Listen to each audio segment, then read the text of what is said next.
నీళ్ళలో ముంచుకొని తింటున్నావు కదా పార్లేజీ. లవ్ యూ అంశ్, ఇటు చూడు. అట్లా తినొచ్చా నాన్న? 2 రోజులకు ఒక్కసారైనా తింటావు ఇట్లా? ఏం అలవాటు ఏమో. తినొద్దు నాన్న ఇట్లా. పార్లేజీ చేసుకుని అవు మళ్ళీ నెత్తి కొట్టుకుంటున్నావు. నీ పని అయితే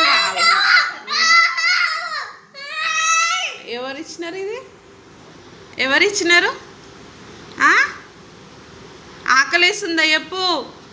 టిఫిన్ పెడతా అంటే వద్దంటున్నావు. ఈ అలవాటు బాగా నేర్చుకుంటున్నావు. బాగా చెప్తావు డాడీకి దేవద్దని చెప్తావు. నీ పని చేపిస్తావు, బాగానే చేపిస్తా నేను. ఈ అలవాటు బ్యాడ్ది మొత్తం. ఇది పార్లేజీ తినొద్దని ఎన్నిసార్లు చెప్పాలి, కానీ తింటున్నావు. ఎవరికి ఇచ్చినారు? చెంపకి ఎవరికి ఇచ్చినారు? ఏ చెంపకి చూపెట్టు. చెంపకి ఎట్లా ఇచ్చినారు చూడు. ఎవరికి ఇచ్చినారు?